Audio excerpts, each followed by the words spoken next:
Salut tout le monde et bienvenue à Ars Macabra. C'est l'épisode 69 cette semaine. Bon, évidemment, il m'était venu l'idée de faire une thématique cochonne, mais mon instinct patriotique a pris le dessus et j'ai décidé d'y aller avec une playlist cette semaine pour la Saint-Jean-Baptiste. Un peu comme ceux qui étaient là à l'écoute l'an dernier, on avait fait une émission justement à 100% métal québécois. Puis j'ai décidé de remettre ça cette année avec essentiellement des groupes de c'est Québec en grande partie, Montréal un peu. Là, je voulais vous faire aussi un petit retour sur le fait que là, pour l'instant, j'avais prévu, je m'en vais en tournée avec un band pendant 3 semaines. J'avais prévu faire des émissions en avance, sauf qu'il m'est arrivé quelques problèmes techniques avec mon équipement maison, puis j'ai pas été en mesure de réaliser les épisodes que j'avais prévus, disons. Ce qui fait en sorte que pendant les 3 prochaines semaines de mardi, il va y avoir de la musique random de Shiz et non une émission de Ars Macabra.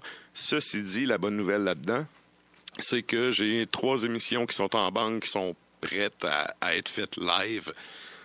Donc, je pense que je reviens le lundi, là, puis le mardi, le 17, je pense que c'est le 16 ou le 17 juillet. Bref, le mardi, je vais être de retour en ondes ici à Shiz. Puis ça, c'est l'autre affaire aussi. J'ai réussi à négocier avec la direction pour avoir un 2 heures au lieu d'une heure et demie. Donc, au retour de la tournée, ça va être un 2 heures à toutes les semaines. Ce qui fait en sorte qu'on va avoir un petit peu plus de temps pour mettre un petit peu plus de musique. Je vais garder les chroniques comme c'est déjà. J'ai pas vraiment l'intention là, de modifier ça. On a fait des changements avec une dizaine d'épisodes, puis je pense que ça sert pour le mieux. Donc, on va garder ça comme ça. C'est juste qu'il va y avoir un bloc musical de plus. Puis, peut-être une tourne ou deux par bloc là, qui vont être ajoutés. Bon, évidemment, ça va rester sur les thématiques à chaque semaine, comme c'est le cas depuis le début. C'est pas mal ça. Donc, on va y aller avec un premier bloc musical. Le premier band, c'est Grimoire, le band de Fiel, mon drummer de Forteresse, qui a fait un deuxième, en tout cas un deuxième release quand même. On peut dire que c'est quand même récent. Donc, on va y aller avec ça, puis je vous présente les autres pièces au retour.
c'est comme ça que ça finit. Donc, on vient d'entendre Hiverna avec la chanson Chant de gloire, et c'était précédé du rite du misanthrope de Monarque sur un split, le split D'Estance, qui est sorti avec Crépuscule, qui se trouve justement à être un autre projet de Barre du Nord, le chanteur de Hiverna. Donc, c'est ça qu'on vient d'entendre, et sans plus tarder, c'est l'heure du houblon.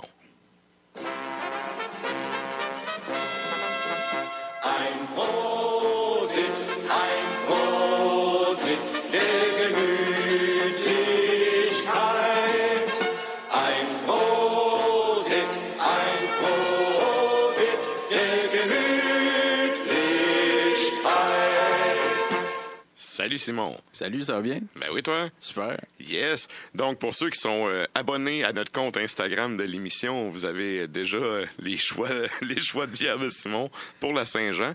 T'es allé cette semaine avec, justement, une thématique patriotique. Je vais te laisser un peu expliquer tes choix. Pourquoi t'as pris ces produits-là? Exact. C'est 3 produits là, que je vous conseille d'essayer qui vont être thématiques là, avec le concept Saint-Jean-Baptiste. Fait qu'on y va tout de suite là, avec le premier produit.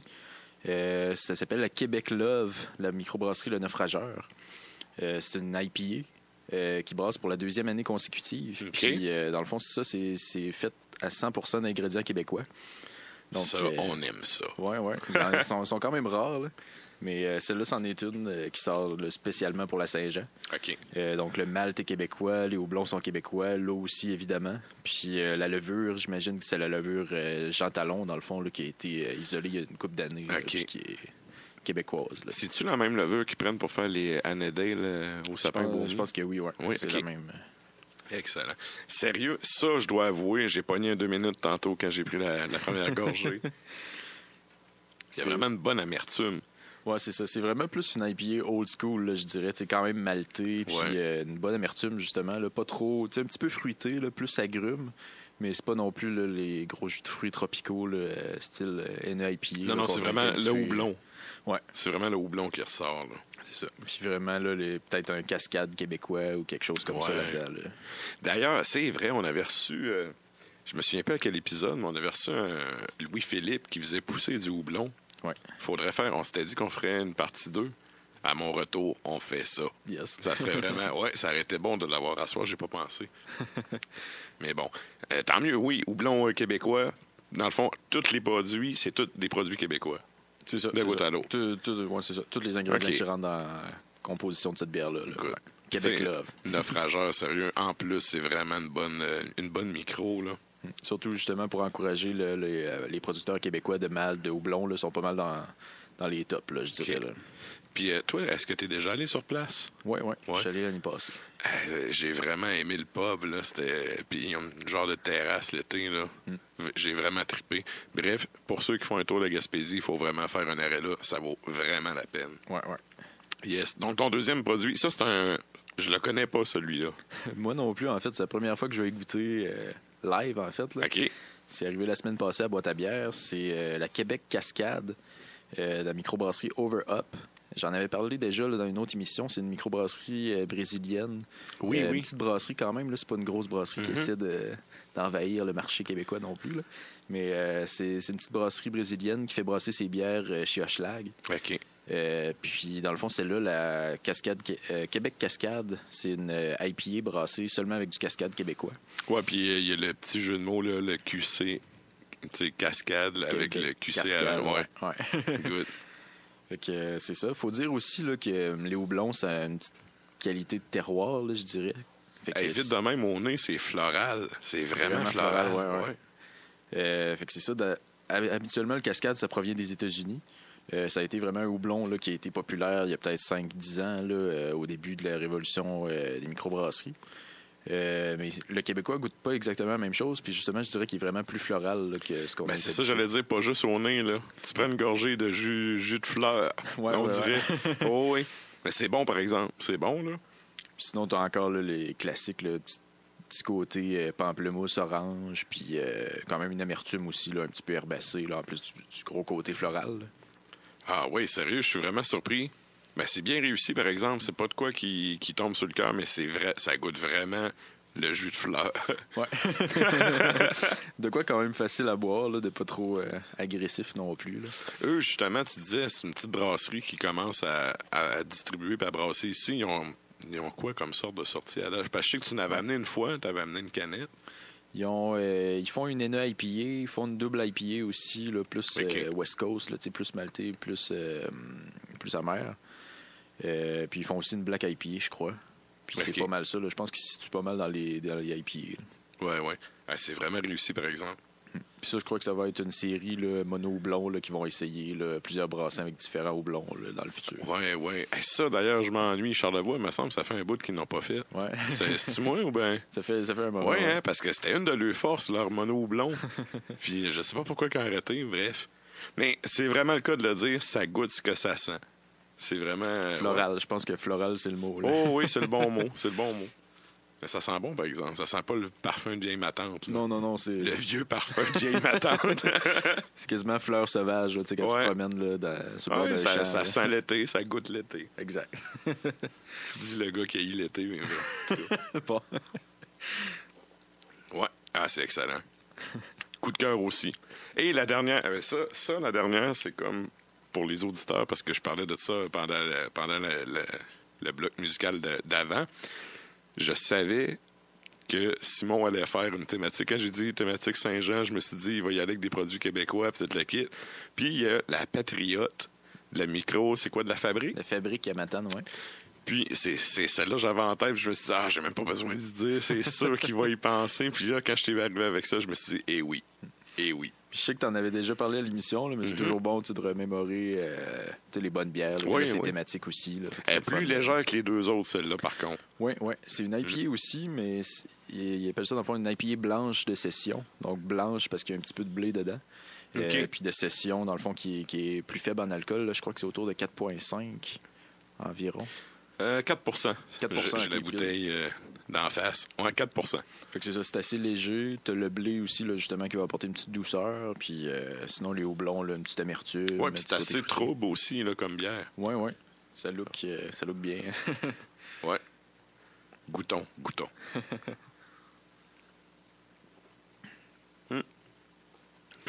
Comme dans mes souvenirs. Super léger, un petit peu citronné. Ouais. Les côtés. Ouais, c'est ça, pointe d'agrumes un peu. Ouais. Mais c'est vrai que c'est plus léger. Mais ça, tu peux en boire plusieurs, là. Ouais. Ça se vend juste en 500 ml. Juste en 500 ml, ouais. OK. Petite amertume aussi, pas trop. Là, ce serait une bière d'introduction, là, peut-être au IPA, là, qui serait parfaite. Là. Ouais, j'avoue. Mais encore là, tu sais, IPA avec le côté, le mot blanche dessus, là. Ça doit mêler du monde, ça. Probablement. Là. Ouais, hein? Juste pour les auditeurs, peut-être le blanche, là, ça veut rien dire, ou à peu près. Là, les couleurs tout court, ça veut rien dire. Ben, c'est ça, les brasseurs, c'est nous qui ont... Notre cerveau a besoin de classifier des affaires puis de mettre des étiquettes sur toutes. Là. Exact. Mais il y a des brasseurs, tu dis, juste les bières par couleur, là, ils s'arrachent les cheveux. Ouais. Et blanche, dans le fond, ça veut juste dire qu'il y a du blé. OK. Puis c'est vraiment tout, là. Très, très bonne. 3 excellents coups de cœur. Pour ceux qui veulent voir c'est quoi les produits, si vous voulez vous acheter ça pour la Saint-Jean, c'est sur le compte Instagram de l'émission, c'est Ars Macabra, tout en un mot. Assez facile à trouver. Sinon, le partager aussi sur la page de l'émission sur Facebook. C'est Ars Macabra Radio, donc assez facile à trouver. Donc, tout ça, c'est disponible à la boîte à bière présentement. Disponible à la boîte à bière, ouais. Excellent. Puis là, tu disais la Québec Love, c'est une édition limitée. Oui, pour la Saint-Jean. L'autre, on sait-tu si ça va revenir, on sait pas. Je pense pas que ça... D'après moi, ils vont faire une rotation là, justement avec différents houblons. Là, la Québec Cascade, Over Up. Pour les gens qui aiment justement les houblons floraux, c'est direct. J'allais dire on target, mais c'est ça.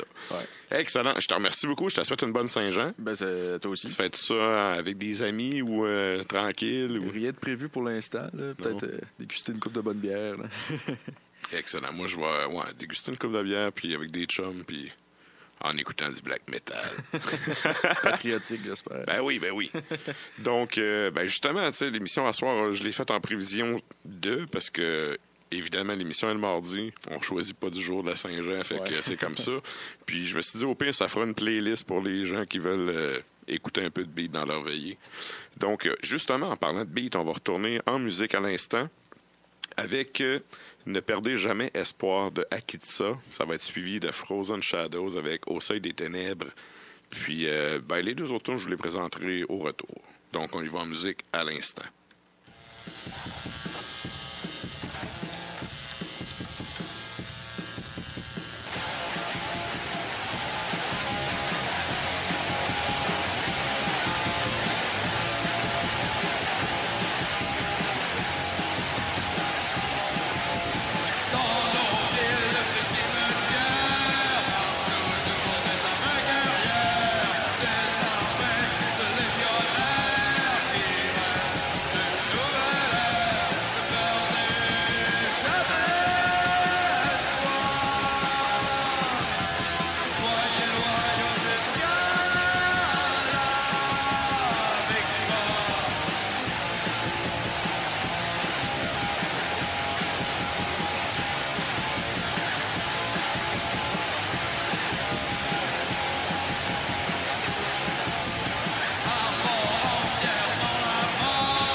Ce passage si grand et qui pourtant si cher.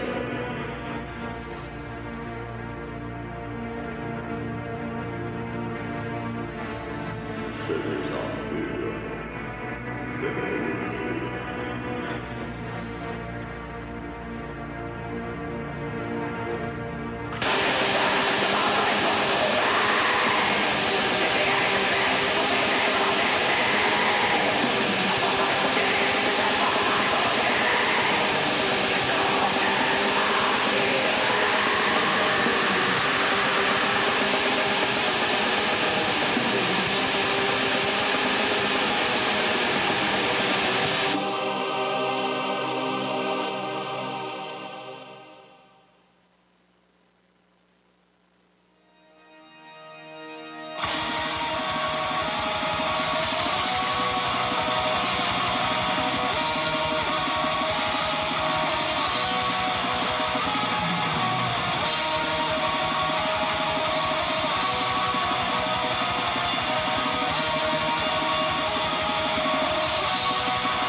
Et on est de retour en studio. Donc, on vient d'entendre Éphémère. Attendez un petit peu que je trouve la pièce. C'était Éphémère avec Vers d'ancienne cité magique. C'était précédé de Délétère avec Inopia et Morbo. Juste avant ça, on a entendu Frozen Shadow avec Au seuil des ténèbres, puis Akitsa avec Ne perdez jamais espoir. Et c'était pas mal ça pour c'était pas mal le bloc le plus long en termes de musique à soir. Et sans plus tarder, c'est son moment. On va voir Klimbo.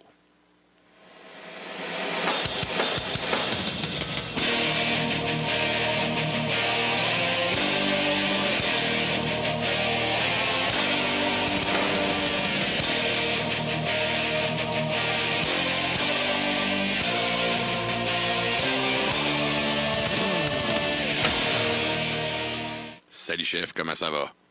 Ça va très bien. J'étais en train de me huiler le chest, justement, pour être flamboyant. Avez-vous vu ça aujourd'hui? Il y avait un sondage dans le Journal de Montréal. Êtes-vous pour ou contre les hommes qui se promènent en bédaine? Non, j'ai pas vu. Écoute, c'est une question... Je travaillais aujourd'hui, j'avais vraiment des affaires plus existentielles que ça à faire. Non, j'ai vu ça passer à cause des coquins de Boulevard Brutal. Puis écoute, si tu interdis aux gens de se promener en chest, t'élimines tous les fans de Manowar, là, c'est terrible. Ouais, en chest ou en camisole. Effectivement, écoute, déjà camisole, pour mettre ton paquet de players légères dans la bretelle, c'est parfait. Hein? Ah, moi, je vais que les players full saveur. Ouais. Avec les gros filtres jaunes, là, comme une enveloppe, là. C'est parfait. C'est des bonnes cigounes. Yeah, des zigounes, comme dirait ma mère. Ouais, exact. Yes. Et je voulais, avant de continuer avec quoi que ce soit, là, la thématique, c'est Québec, là. T'es d'accord avec moi? Exact. Fait que je suis en train de prendre une bonne American IPA. Ouais, mais brassé par qui? Brassé par le fermier, M. McAllen. Lui qui a gagné un genre de concours, il va brasser sa bière chez Lagabière. Okay. Il a sorti la Farmers Reserve. C'est une bonne bière, puis il est bien chumé avec la dame de mon magasin de bière, c'est-à-dire épicerie fine. Et lui, il a brassé pendant la nuit et il a amené ça au petit matin. Fait que côté fraîcheur, là, je pense que tu peux pas avoir mieux que ça. Pas si bon, OK. Un peu plus, puis j'avais, comme on dit, les lèvres à côté, en dessous de la chasse-peigne. C'est bon. T'en as-tu une de backup pour la faire un peu vieillir dedans une couple de semaines avant de la reprendre? Ah non, moi, écoute, ça se rendra pas là.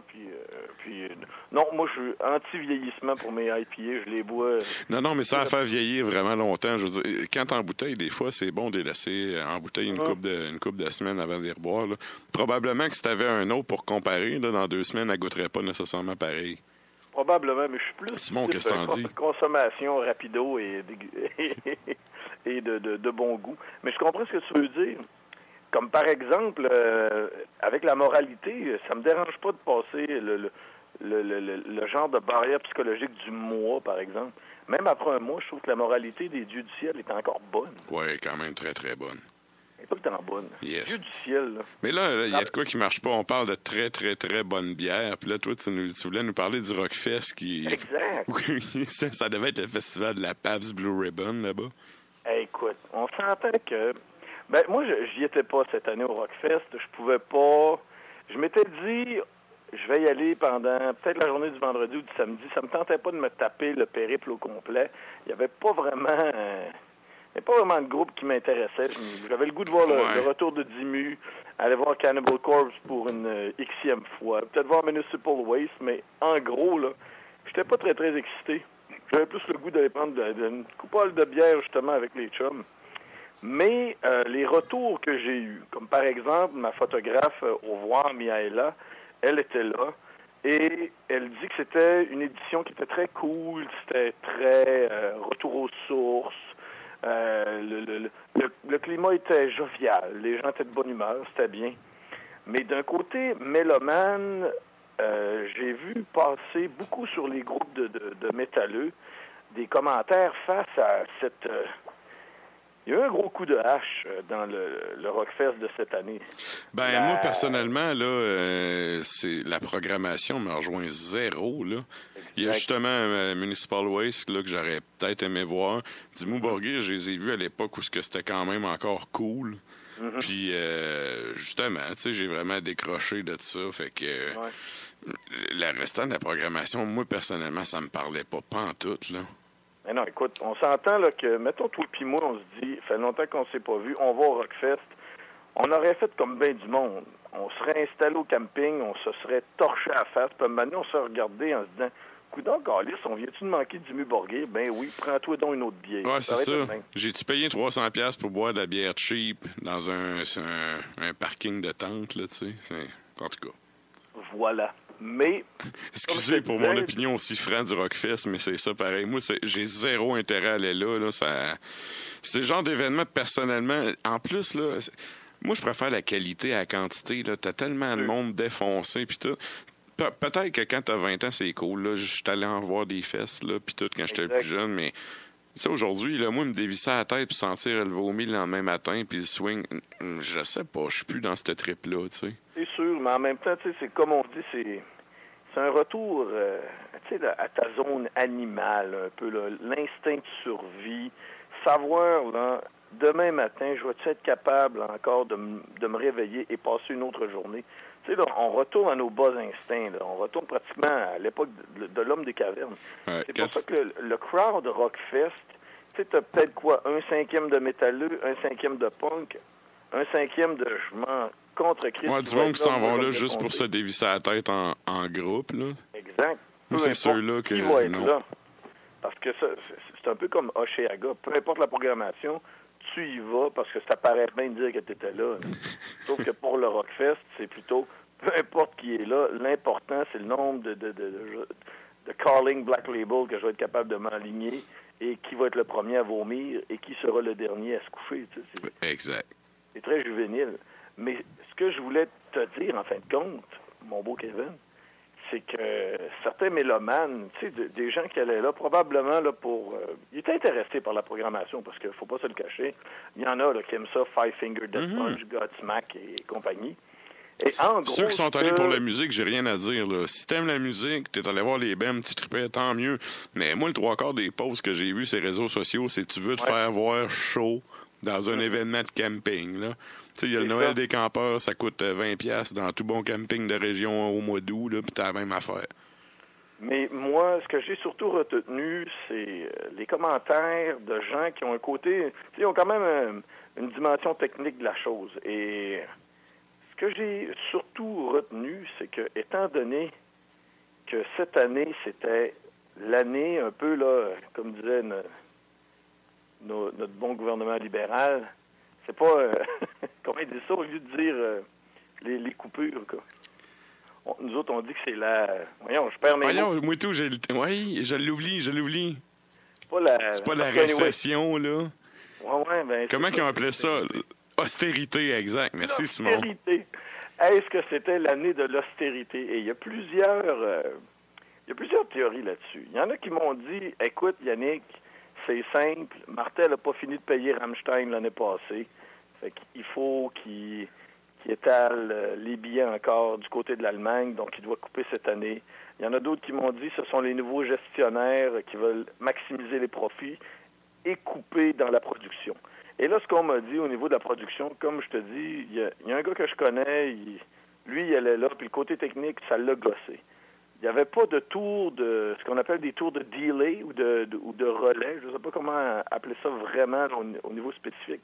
C'est-à-dire qu'il n'y avait pas de tour qui permettait d'avoir une sonorité qui se rendait jusqu'en arrière dans la foule. OK. Il y a eu une coupure aussi au niveau des scènes. Au lieu d'avoir les 5 scènes habituelles, il y en avait juste 3.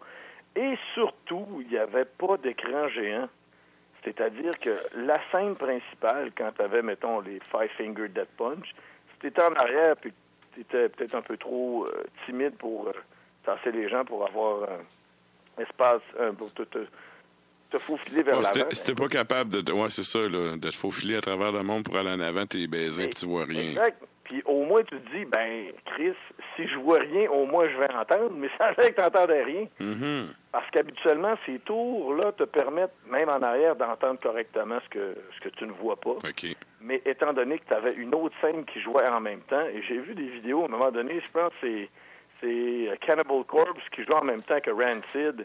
Et là, le gars, il dit, écoute, quelle cacophonie. Et effectivement, cacophonie, je dirais même cacophonie, c'est terrible.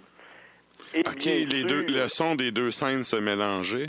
Exactement, mais ça se mélangeait solide. Là. Puis OK. le gars, il était pas si loin que ça. Là. Il était dans une zone un peu où tu te dis c'est impossible que le son des deux scènes se mélange, mais effectivement, ça se mélangeait. OK. Et il y a eu un autre problème, le dernier problème que je voulais souligner, c'est qu'avant, tu avais un contrôle électronique face à ton bracelet pour rentrer, pour sortir. Mm-hmm. Mais cette année, ils ont décidé d'enlever le système électronique qui probablement est trop coûteux. OK. Donc, mais j'en parlais justement. Pourquoi, avec dans le fond, Seth pour pas que Brutal, les gens prêtent leur laisser passer à d'autres? Ou? Ah non, c'est juste que c'est un système qui fait que tant tu bipes, tu ressors, puis ça bip. De toute façon, tu peux pas enlever ces Christy de bracelets-là. Puis le monde qui sont là, en quantité de concours qu'il y a eu, là, je pense qu'ils ont dû faire tirer 20 000 paires de bracelets. Si t'es sur place, c'est parce que t'as ton bracelet. T'as pas de petits qui attendent, là, qui te disent « Hey, moi, je vais t'attendre, viens me prêter ton bracelet. » Non, généralement, là. OK. Il y a eu beaucoup de gratuité. Et il y a dernière affaire, semblerait-il que le nombre, et ça c'était mon dernier point avant qu'on passe à autre chose, le nombre de points d'eau et de toilettes aurait été coupé. Donc, moins de toilettes, moins d'accès à l'eau, donc moins de pipi. J'imagine que c'est la logique de la chose. Ben, ça, là, je me suis fait ramasser pour un commentaire sur les réseaux sociaux, puis je me disais, man, vous savez tellement pas de quoi vous parlez. Parce que je disais que il y avait un texte dans le Journal de Montréal là, à propos du monde qui allait là en famille avec les enfants. Puis moi, j'ai dit que les gens qui arrivaient là avec leurs enfants en bas âge étaient des vrais caves pour plein de raisons. Puis j'en ai donné 3. La première étant que le son, il est vraiment trop fort pour des jeunes enfants. C'est la meilleure façon de leur scraper les oreilles. De 2, je parlais de l'insalubrité des lieux. Ouais. Ne serait-ce que, tu sais, toutes les douchebags à gogoune qui se finissent, qui marchent dans la piste, là, puis qui pensent que c'est de la vase, là. Puis le 3, j'avais sorti le point que, ben, t'as tout le temps des déchets. Tu sais, la majorité du monde sont corrects, là, mais t'as tout le temps des déchets humains qui sont gelés comme des balles à 8 heures le matin, là. Tu sais, moi, personnellement, je trouve que c'est pas la place pour amener des enfants, là. Puis justement, les chiottes, tu me dis qu'ils ont enlevé des chiottes, puis c'était le bordel, gars, je viens de gagner mon point, là. Ça vient de s'éteindre, là. Mais, tu sais, j'en parlais avec Sébastien de Boulevard Brutal, puis on se disait, écoute, si t'enlèves des toilettes, à quoi tu penses? Puis là, on parlait de... C'est ça, le nombre de personnes qu'il y a là, je veux dire, il y a 2 choses qui sont sûres, là. C'est un monde-là, ils vont manger, puis il va falloir que ça sorte à quelque part. Exactement. Tu sais, puis ils vont boire de la bière, puis c'est la pire affaire pour aller pisser 22 fois dans la journée, là. Fait que, tu sais, calcule ton affaire, là. Mais en général, c'est le point qui a mis une conclusion à ce qu'on disait, c'est que nous, toi puis moi, on est des gars assez âgés, on a un certain âge, on a besoin d'un certain confort, on n'est pas des gros punks crottés et...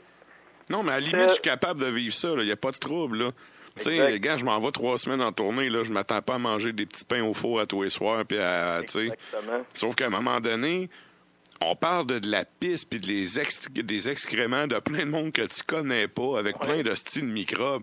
J'ai-tu le droit de vouloir pisser à une place où ce que j'aurais pas les 2 pieds dans la piste? Je pense que c'est une moindre demande pour tout le festival, là, tu sais. Puis, écoute, ça a été notre point qui a mis fin à la discussion.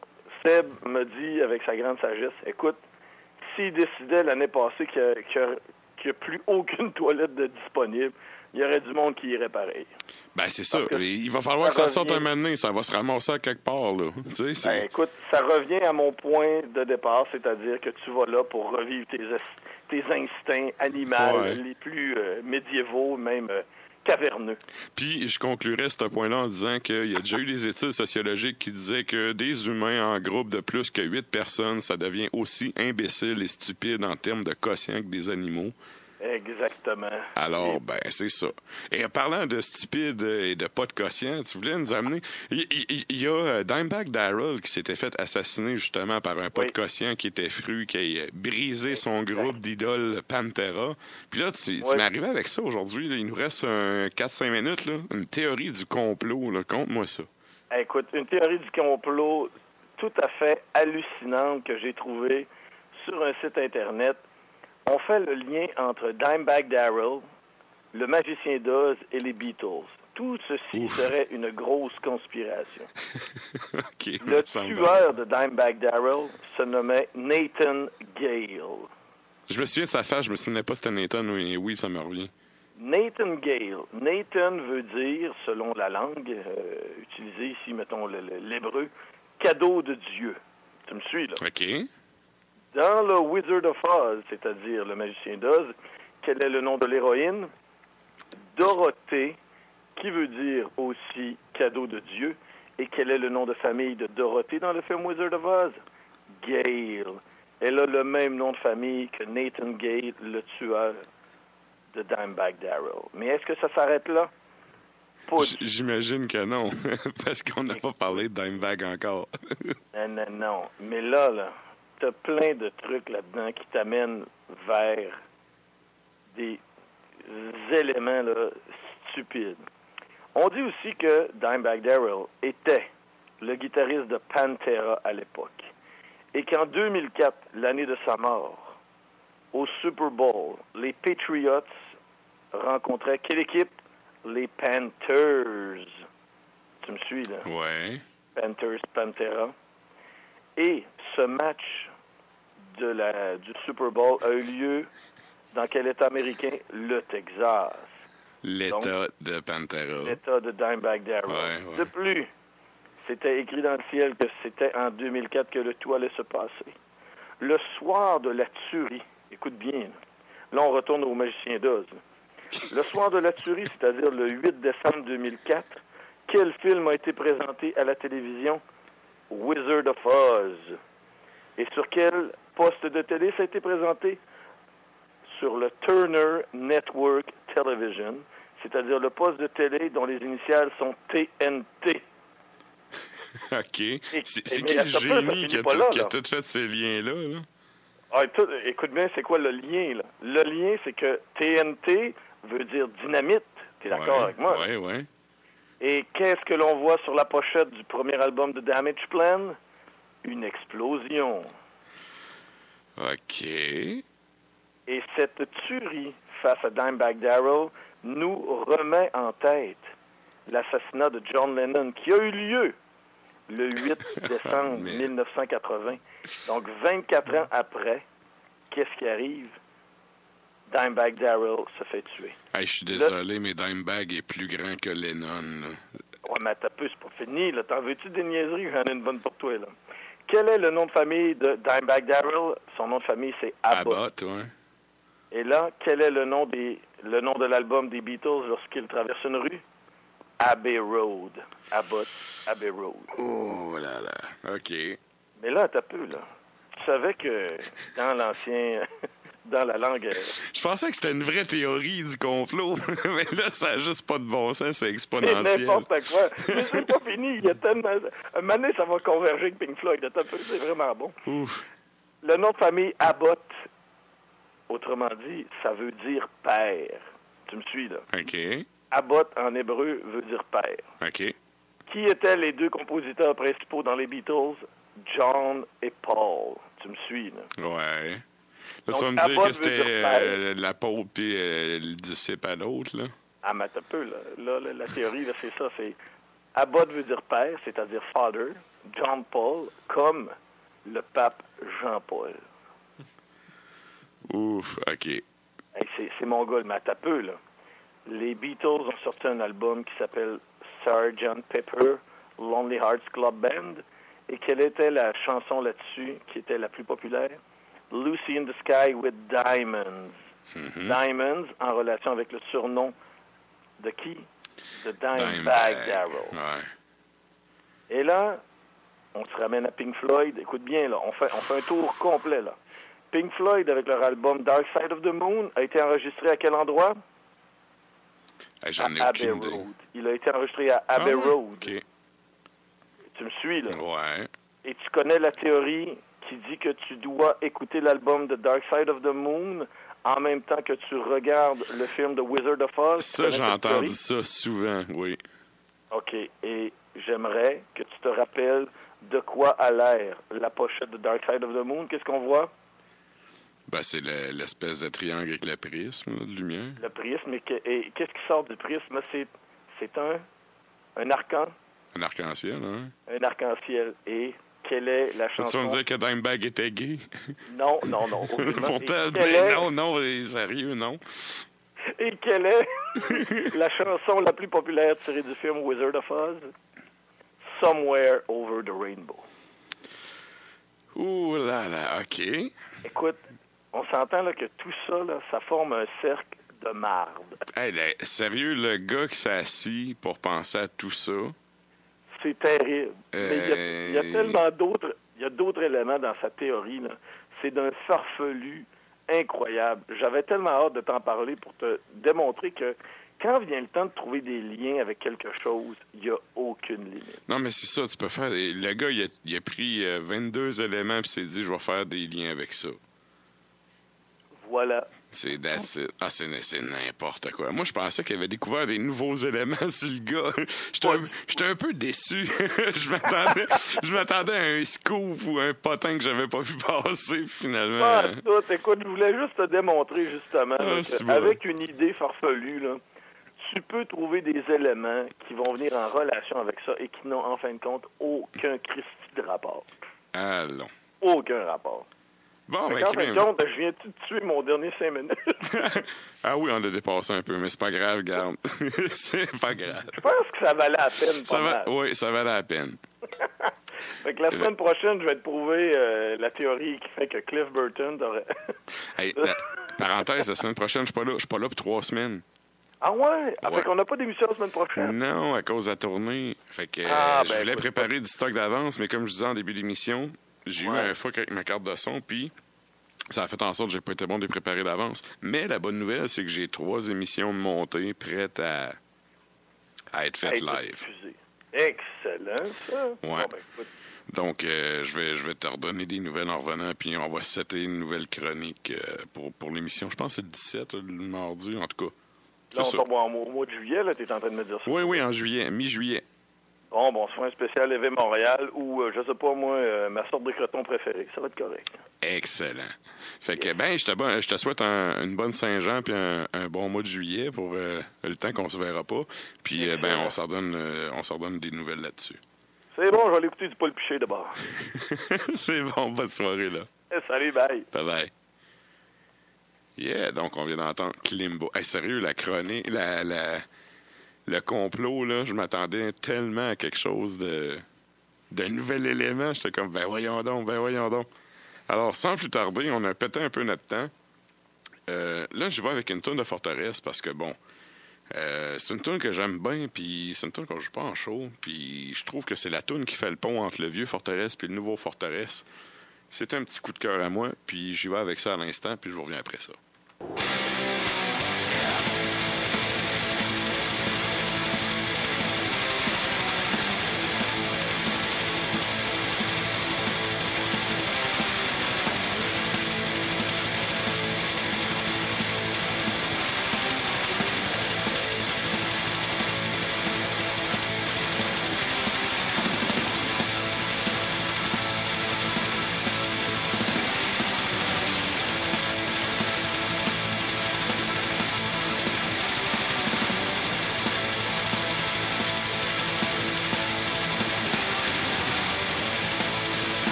Et on est de retour en studio, donc on vient d'entendre Mêler des aurores avec musique d'expatriés.